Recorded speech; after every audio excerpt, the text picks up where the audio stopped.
Alright, today I'm going to give you guys a detailed look at this Beast Kingdom figure, and it is Batman Returns. This is the 92 Batman, and initially I ordered it through Entertainment Earth through a pre-order. I'm using air quotes right now because they canceled my order. They're like, oh, we don't have enough from the manufacturer, so we're gonna have to cancel your order.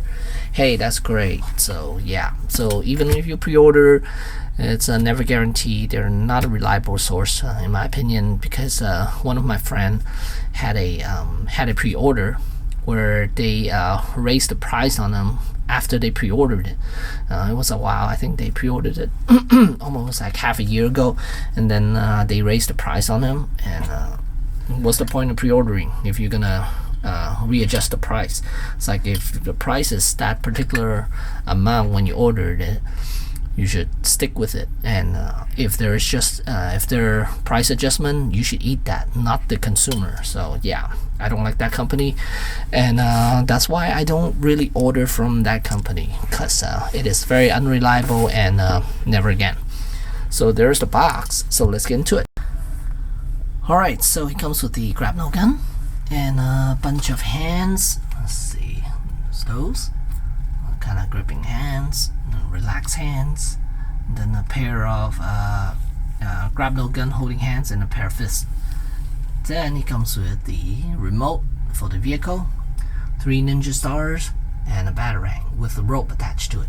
So these are basically same accessories as the previous version of the Batman, which is the 1989 Batman, and also the Flash movie Batman. All the accessories, there's nothing new here. So let's take a look at the Batman himself. The likeness to Michael Keaton, I think, is really good with this one. The only issue I have is really the frown line right there in the center. I don't remember him having those, or at least that pronounced on the cowl itself. But the rest of him looks fantastic. Emblem looks great, and no more fabric over the body, and no more of that gluing on muscle pieces over a body, so that's good.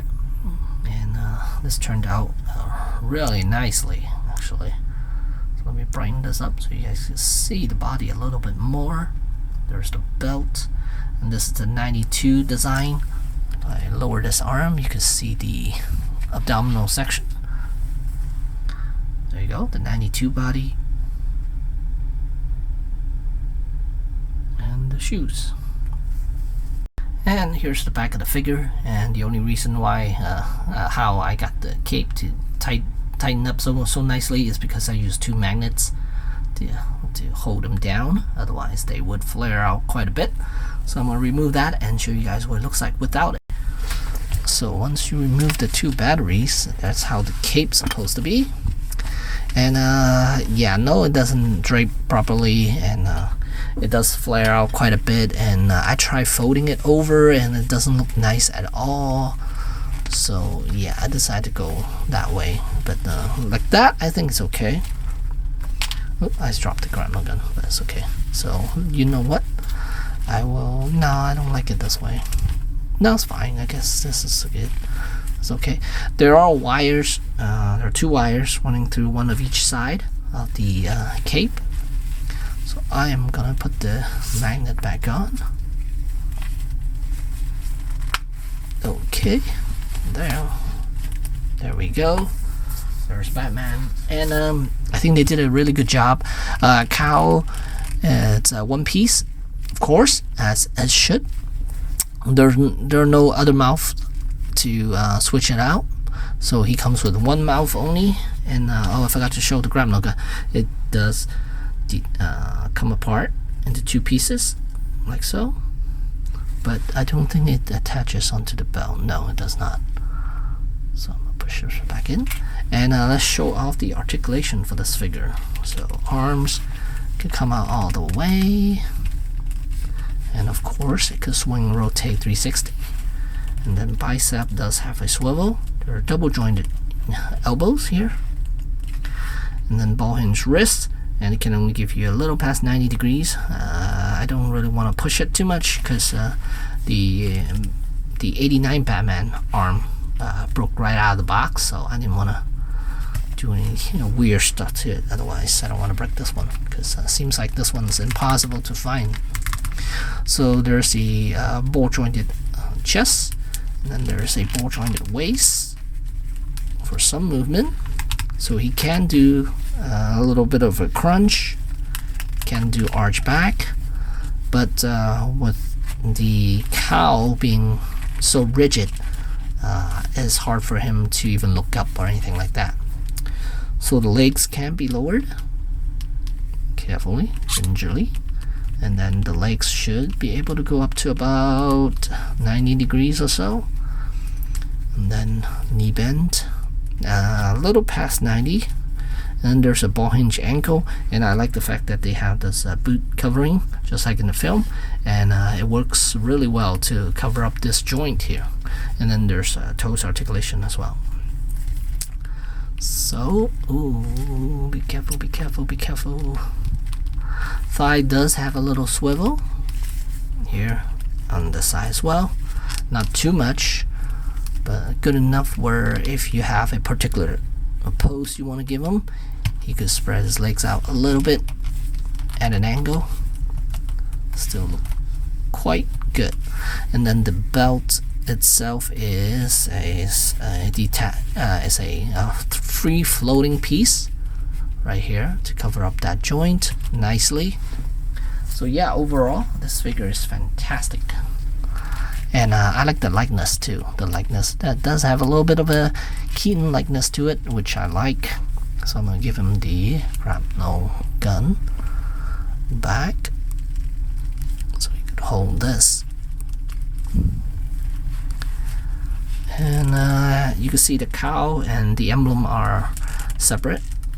The emblem is attached to chest, which I like better, and the cowl is a separate piece. And you could have him turn his head a little bit, I guess.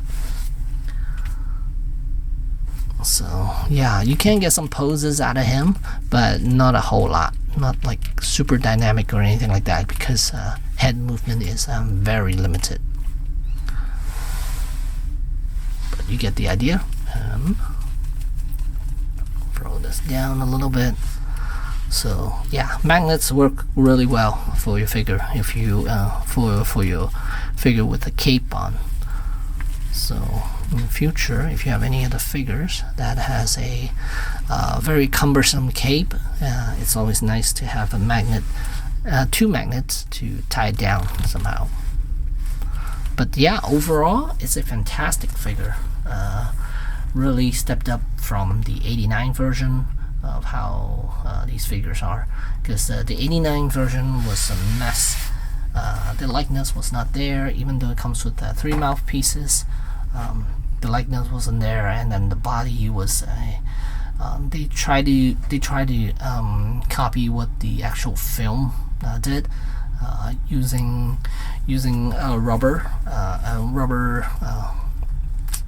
muscle suit over body. So they glued those on, and it didn't look well. It didn't look right. It didn't work well. And then they give him panties on top of that. So that was terrible. Then they decided to change it up and decided to just go plastic. I think this route is much better, and looks much nicer. And I think they did definitely improve on the head sculpts as well.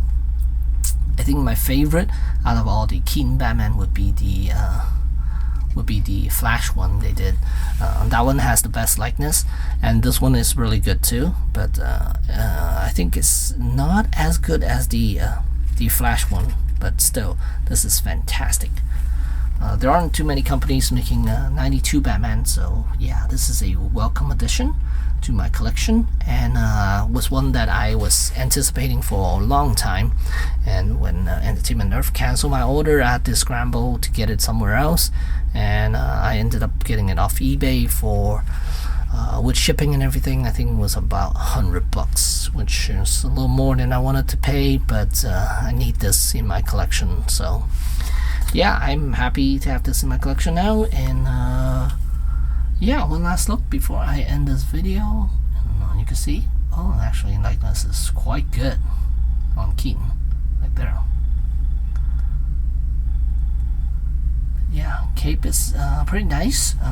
Nothing really drapes well with 1/12 scale, but it's turned out it's okay. I mean, if you have magnets, that'll make it even better, but otherwise, still an okay figure with the cape on, with the stock cape.